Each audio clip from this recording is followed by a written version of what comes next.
Hey, welcome back to the channel. I'm going to do another video on Airfix 132 scale toy soldiers.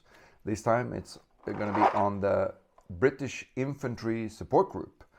And this is kind of special to me because this is the first box I got to buy new in the store as a kid. Previously I had bought and traded with friends to get some soldiers to play with. So this was kind of special, and I think I probably picked this one because of all the extra equipment that was in there. Yeah, it was a fun set, and I still think it's kind of cool because it's the only set that Airfix did on the World War II that has a lot of equipment with it. This is also the first box that was released in the Target style on the box art. The previously ones were also brown boxes. Another thing that's kind of curious on this one is that this new thing here is actually a sticker. It's not printed on there, and the story goes that they printed the wrong amount of figures on there. It's supposed to be 17 like on the later boxes. But supposedly they put another amount on there, maybe the 28 that's in the more in the later ones. If someone has a box that the sticker is peeled off, please let me know. I'm not going to do that on this one because I'm just going to destroy it.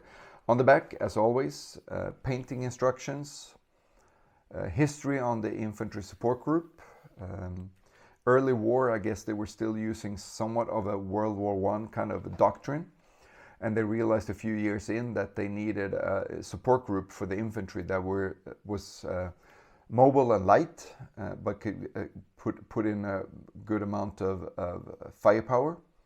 So I think about 1942 this was finally set up, in the second battle for, I think it was El Alamein. They were using more of a mortar machine gun setup. Also, this, as far as I can find, was not a unit that was based out of the company, infantry company. So it was actually a divisional asset, and it was not like a mortar platoon. Actually, it was a machine gun platoon. The Vickers machine gun, early war, was designated heavy machine gun, but once the Americans brought in the M1 Browning in a 12.7 millimeter, they designated this a medium machine gun. It was previously heavy because it was on a tripod. That's the only thing I can find about it. So a machine gun platoon had, or actually machine gun company had 3 machine gun platoons and then one 4.2-inch mortar, which is in the set. So this should be a divisional asset, not a regular company asset. Also the bazooka.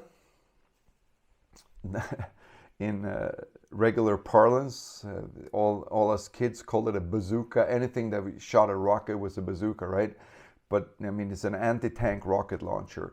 Early, it's an American weapon. It was designated M1. Later in the war, after D-Day, it was designated M9, and that was a shorter weapon. So I think this should probably be an M9, not an M1, but I'm not sure. But it's a nice little figure. It's a nice addition than just having the regular machine gun and mortars. For the second later box, they actually added also a little positioning guide. If you had trouble positioning your soldiers, you could put them like this. I didn't put them like this. I put them the way I wanted to. But anyways, yeah, I put them on a little board for easier display. I guess you could set it up like this. You got the water cooling for the wickers, and you got the jerry cans for the water, ammo cans. You have a pickaxe, shovel, stand gun. So it's very nice. It's also very nicely detailed. And I put it together a little mortar group here with the carrying cases for the mortar rounds, SMLE rifles, mortar rounds. It's nice that the radio operator is actually different from the earlier radio operator from the paratrooper set. So they did a good job actually changing that around. So I set it up like this. Who knows? Is this correct or not? I'm not sure. And also the set I have in plastic that I opened has all the equipment still on the sprues, which is kind of neat. to see how it actually came out of the box. Yeah, that's about it for this set. I'm gonna go to all the close-ups, and hopefully I see you guys in the next video. Cheers!